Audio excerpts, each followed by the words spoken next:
Madam, please don't stand there like you belong here. The bride's family will arrive any minute.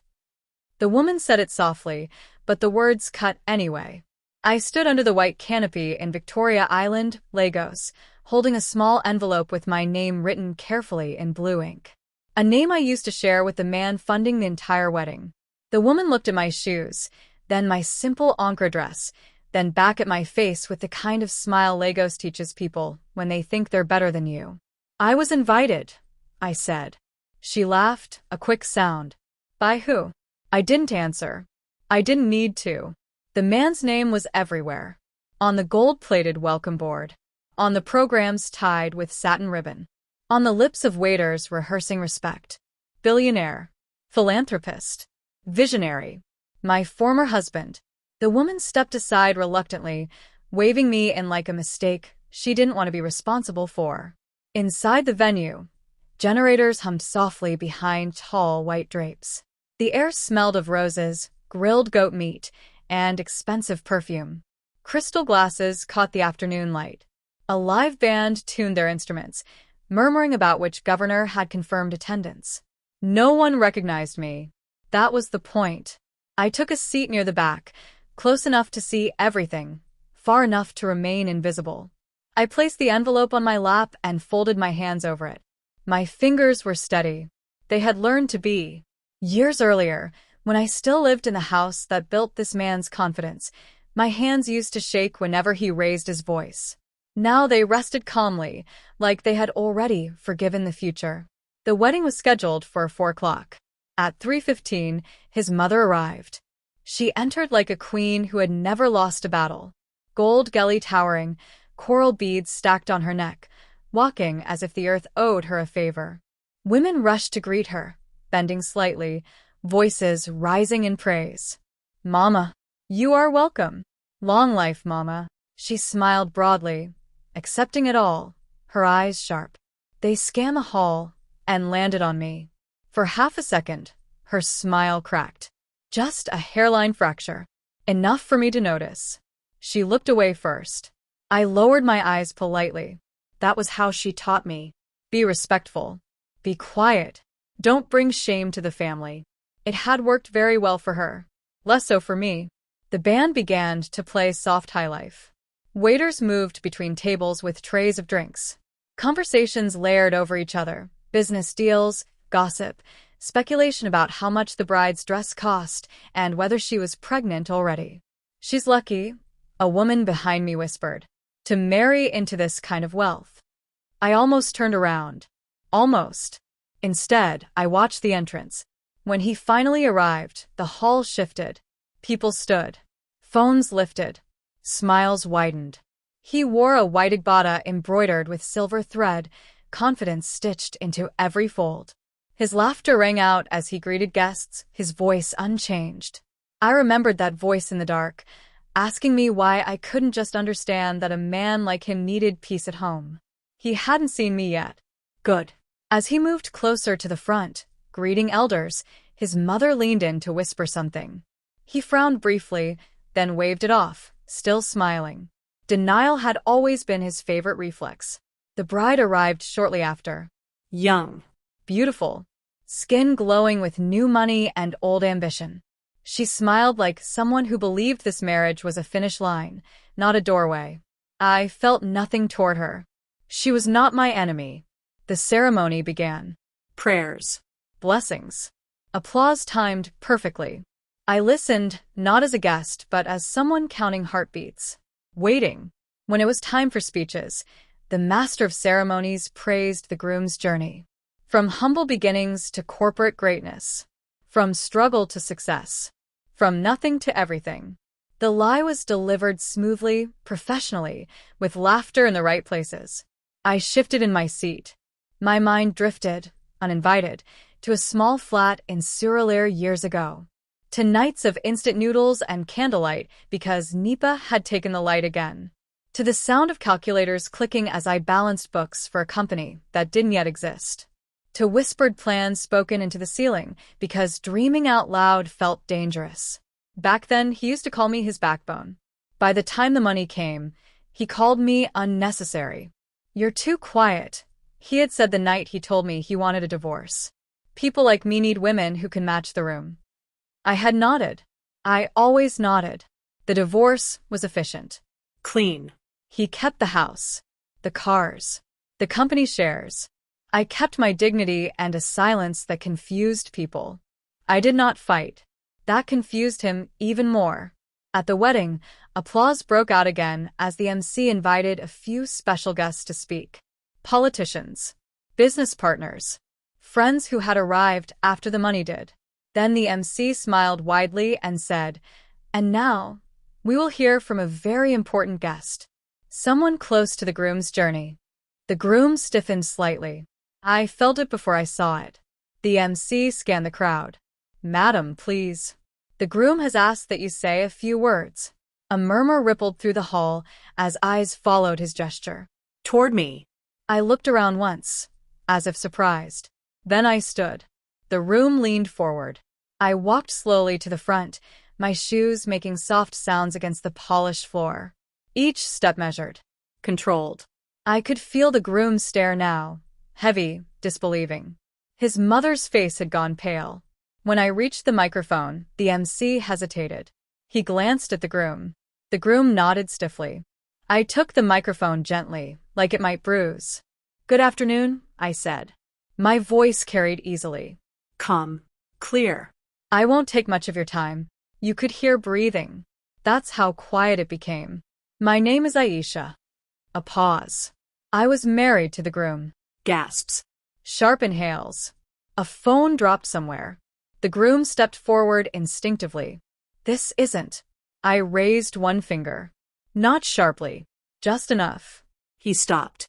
I smiled at him then, the same small smile I used to wear at family meetings when I had already decided something and didn't need permission. "I came today because I was invited," I continued, eyes on the guests. "And because weddings are about truth. About beginnings built on honesty." The bride turned slowly to look at him. I could feel the shift, the tilt of the ground. "I brought a gift," I said, lifting the envelope from my bag. "Not for the couple." A ripple of confusion. "For the groom."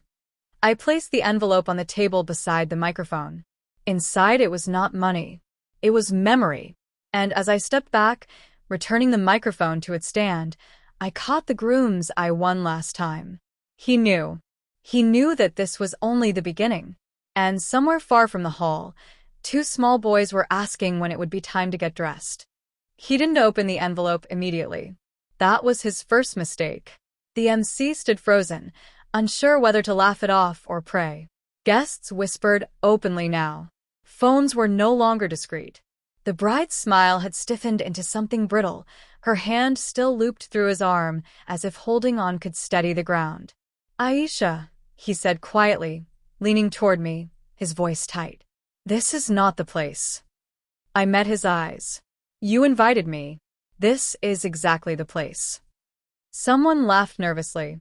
Another person shushed them. The groom cleared his throat and turned to the MC. "We'll take a short break," he announced, forcing a grin. Just a small adjustment. But the room had already slipped out of his control. His mother was whispering urgently to an aunt.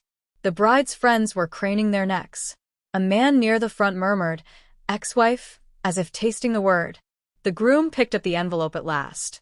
He didn't need to read everything to understand. His shoulders dropped just a fraction, the way they used to when he realized he'd underestimated a situation. He looked at me again, and this time there was fear there. Not panic. Fear with recognition. "You said you wouldn't fight me," he said under his breath. "I didn't," I replied. "I still haven't." He swallowed. The MC tried again to regain the rhythm. "Ladies and gentlemen, refreshments will be served." "No," the bride said suddenly. Her voice was young but firm. She turned to the groom, eyes searching his face. "What is this?" He hesitated. That was his second mistake. "I'll explain later," he said. "It's nothing." I almost smiled. The bride looked at me then. Really looked. Not at my dress or my shoes, but at my face. At the calm. At the lack of apology. "What's in the envelope?" she asked. I didn't answer her directly. Instead, I turned back to the microphone. I wasn't going to speak again, I said gently. But since we're here, let me add one thing. The groom's mother shook her head sharply, eyes warning me. I ignored her. When I was married to this man, I continued. We built something together. Quietly. Without applause. Some people here know that. Some people don't. A few older guests shifted in their seats. I left that marriage with nothing tangible. No house. No shares. No settlement worth mentioning. The groom clenched his jaw. But I didn't leave empty-handed. I paused. Long enough for the silence to stretch. I left with knowledge. The word landed heavier than I expected. Knowledge. It made people uneasy. The bride frowned. Knowledge of what? Of how this empire began, I said. Of whose signatures are on which early documents. Of which accounts were opened with whose identification. Of which contracts were drafted on a dining table when there was no office yet. The groom stepped forward. Aisha, stop. I looked at him. Or what? He didn't answer. I turned back to the room. I was invited today, I said, because my ex-husband believes in closure. He believes in appearing generous. Inviting me was meant to show how far he's come. A ripple of uncomfortable laughter. But closure works both ways. The bride pulled her hand free from his arm. Is this true? She asked him quietly. He opened his mouth. Closed it. Opened it again. She's exaggerating. That was his third mistake. I reached into my bag, not dramatically, not hurriedly, and pulled out a slim folder. Plain. Unassuming. I don't exaggerate, I said. I document. The MC took an unconscious step back. These are copies, I went on, of the earliest company registrations. The first loan applications. Emails. Messages. Drafts of proposals that won awards later. I placed the folder next to the envelope. Every single one bears my name somewhere. Sometimes as a co-drafter. Sometimes as a guarantor. Sometimes as the person who solved the problem when he didn't know how. The groom laughed, sharp and brittle. So what? Spouses help each other.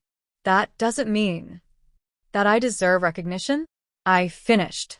No. It doesn't. I nodded. Which is why I never asked for it. The bride looked between us, her expression changing from confusion to calculation. You divorced him, she said. Why now? Because you asked, I replied calmly. And because he invited me. A murmur of approval moved through the crowd. Not loud. Just enough. The groom's mother stood abruptly. This is enough, she said. You are embarrassing yourself. I turned to her. Mama. With respect, I learned embarrassment from watching you pretend not to know where the money first came from. A gasp. Someone whispered, huh. The bride stepped back, heels clicking. You said you built this alone, she said to the groom. You said there was no one before me who mattered. He reached for her. Listen. She pulled away. Answer me. The groom's eyes darted around the hall. He saw what I saw. The shift. The subtle recalibration. Business partners who had once praised his vision, now looking thoughtful. Investors remembering conversations. Old acquaintances connecting dots. He leaned toward me again. What do you want? There it was. The question everyone expected. I shook my head slightly. Not money. Then what? I took a breath. Truth. In public. He stared at me, disbelief giving way to something like respect. You're doing this for pride? I smiled. No. I'm doing this for my sons. The room stilled. Your sons, the bride repeated slowly. I nodded. 2. Little boys. The groom went pale. I didn't bring them here, I said, anticipating the reaction. They're with my sister. They don't need to see this. The bride's voice trembled. You have children? Yes. With him? She asked, barely audible. I didn't answer. I didn't need to. The groom's silence did it for me. A woman near the aisle whispered, Jesus. The bride laughed then. Not happily. You told me you didn't have children. I was going to tell you, he said weakly. When? She demanded. After the honeymoon? The groom turned to me, anger flaring. You planned this. I met his gaze steadily. You planned this wedding. You planned to erase me. I just showed up. The MC cleared his throat. Perhaps we should. No, the bride said again. Louder this time. I want to hear everything. She turned to me. Say it. I nodded once. He has 2 sons, I said. 8 and 6. Bright boys. They ask questions. They like rice with stew and too much pepper. They think their father travels a lot for work. The groom closed his eyes. They don't know he remarried today. I continued. They know he promised to come see them next month. The bride's hands curled into fists. You lied to me. I was protecting them, he said, desperation creeping in. You were protecting yourself, she shot back. I stepped away from the microphone then. I had said enough. The room buzzed like disturbed ground. The groom's mother began to wail softly, calling his name, asking what he had done. The bride removed her ring slowly. The gesture was small, but the sound of metal against glass when she placed it on the table was loud. I can't marry a man who lies so easily, she said. Especially about children. He reached for her again. Please. She shook her head. If you can erase the mother of your sons, you can erase me too. She turned to me, eyes searching. Why didn't you come for child support? Why didn't you fight him? I met her gaze. Because I wanted them to grow up without noise. And because I knew one day he would invite his past into his future. The bride swallowed hard. Outside, thunder rolled faintly over Lagos. Rain threatened, the way it often did when the air grew too heavy. The groom stood alone at the front now, the hall no longer orbiting him. His empire, built on control and narrative, had sprung a leak. And I hadn't even finished yet. The rain started without warning. At first it was just a tapping on the canopy, polite and distant, as if Lagos itself was unsure whether to interrupt such a carefully staged moment. Then it grew heavier, drumming louder, forcing a few guests to glance upward, adjusting their geli and suits. No one moved to leave. The bride stood very still, staring at the ring on the table as if it might speak back to her. The groom's mouth opened and closed, searching for words that would stitch the room together again. He found none. I remained where I was, just off to the side, my hands folded, my posture relaxed. People often mistake calm for emptiness. It isn't. It's containment. One of the groom's business partners leaned toward another and whispered something I couldn't hear. They both nodded slowly. Somewhere near the back, an elderly man cleared his throat and said, "So that's how it was." The groom finally found his voice. "We can discuss this privately," he said, trying to reclaim authority. "This is family matter." "It stopped being private when you turned it into performance," the bride replied. She faced the guests now. "You are all invited here to witness a union. I won't pretend this is still that." A ripple of approval moved through the room. Not applause. Something more dangerous. Respect. The groom's mother stepped forward, her voice shaking. "My daughter, marriages are not perfect. Men make mistakes." The bride turned to her gently. "Mama, mistakes are accidents." This was a decision. The groom winced. I felt something then. Not satisfaction. Not joy. Just release. The slow untying of a knot I had carried for years without naming. The MC quietly set the microphone aside. He knew better now. One of the groom's younger cousins approached me cautiously. "Auntie," she said, her voice low, "are the boys really his?" I met her eyes. They carry his face when they smile. She nodded and stepped back, as if that was answer enough. The bride took a deep breath and straightened her shoulders. "I'm going to ask you one last thing," she said to the groom. "If she hadn't come today, when were you planning to tell me?" He hesitated again. Silence stretched. "That's what I thought," she said. She turned to the guests. "Thank you all for coming." Just like that. Some people began to stand. Others stayed seated, unwilling to abandon the moment yet. Phones buzzed quietly. Messages flew. The groom looked around, finally understanding that the narrative had slipped from his grip. He looked at me then, really looked, as if seeing me for the first time since our early years. "You always waited," he said softly. "I thought that meant you were weak." I smiled faintly. Waiting isn't weakness. It's timing. He laughed bitterly. You ruined me. I shook my head. No. I just stopped protecting you. That landed harder than anything else. The bride gathered her clutch and turned toward the exit. Her friends followed without speaking. The sound of their heels faded beneath the rain.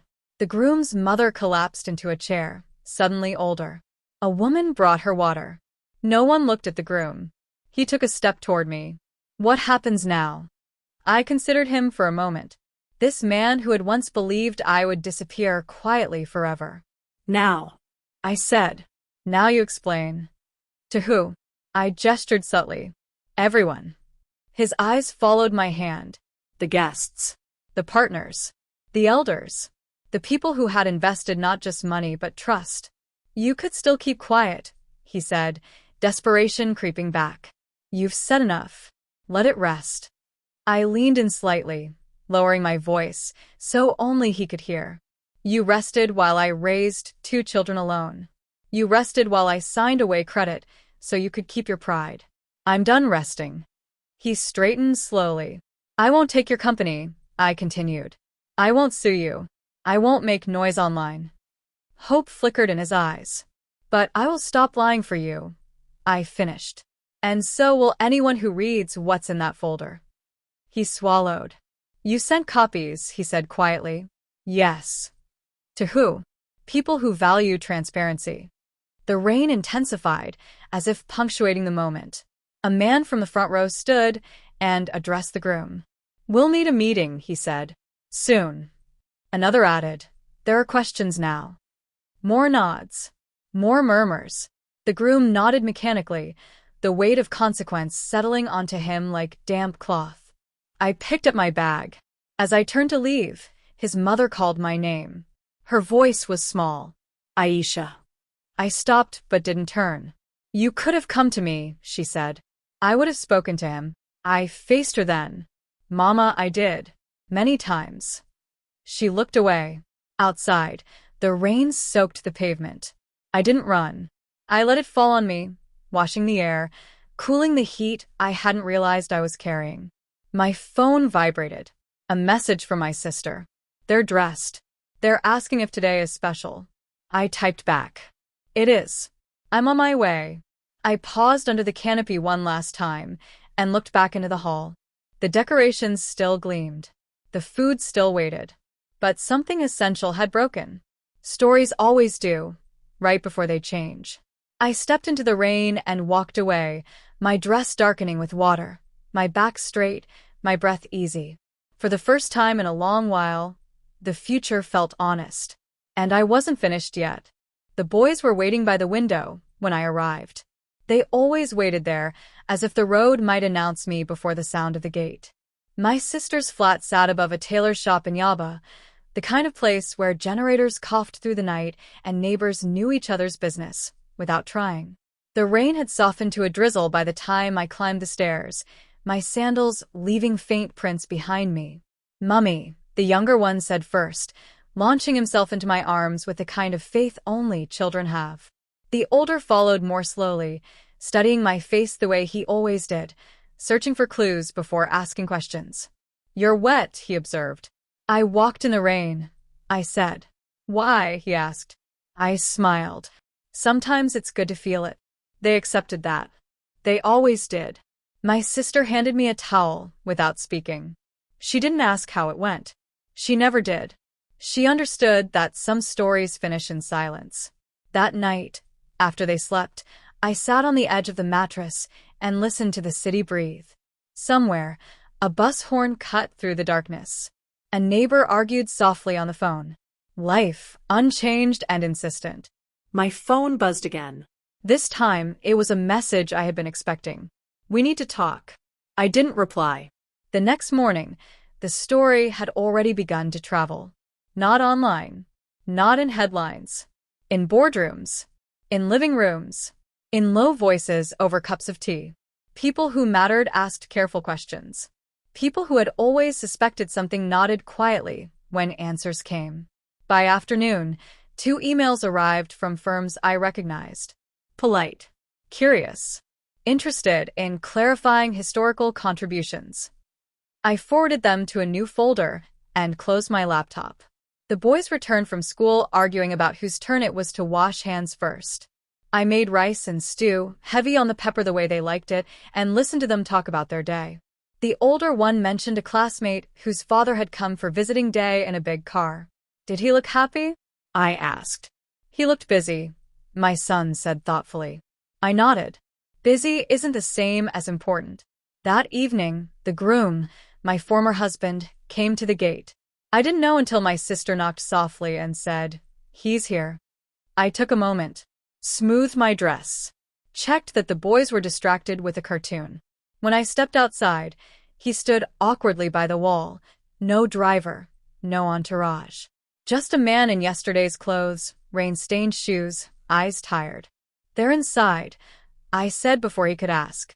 "I don't deserve to see them," he replied. "That's not your decision." We stood in silence for a moment. "They're asking questions," he said finally. "People I can't ignore." I nodded. "That's how it works." "You could stop this," he said. "You could tell them it was a misunderstanding." I looked at him then. Really looked. The confidence had thinned. The certainty cracked. He wasn't ruined. Not yet. But he was no longer untouchable. "I could," I said. "But I won't." He exhaled slowly. "What do you want?" There it was again. The old assumption that everything had a price. "I want my sons to grow up knowing the truth," I said. "Not rumors. Not whispers. The truth." He looked toward the window. "They don't know me. They know of you," I corrected. "That was your choice." "I want to fix this." I shook my head gently. Fixing isn't always possible. Sometimes you just live better next time. He was quiet for a long time. "I was ashamed," he said finally. "I thought if I kept moving forward, the past would stay behind me." "The past doesn't stay behind," I said. "It waits." When I turned to go back inside, he didn't stop me. The weeks that followed were steady, not dramatic. Meetings were held. Statements were made. Credit was reassigned quietly in places that mattered. No lawsuits. No public scandals. Just a recalibration of history. An invitation arrived one afternoon, embossed, heavy. A recognition event. Women in Enterprise. My name listed among others. I didn't attend. Instead, I took the boys to my mother's village for the weekend. We ate roasted corn by the roadside. Listened to elders tell stories that bent truth into wisdom. At night, under a sky unspoiled by city light, my older son asked, "Were you scared that day?" "Yes," I said honestly. "But you went anyway." "Yes." He nodded, filing it away. Back in Lagos, life settled into a new rhythm. People greeted me differently now. With pauses. With curiosity. With something like respect. The groom remarried months later. Quietly. Somewhere far from where his story had first cracked open.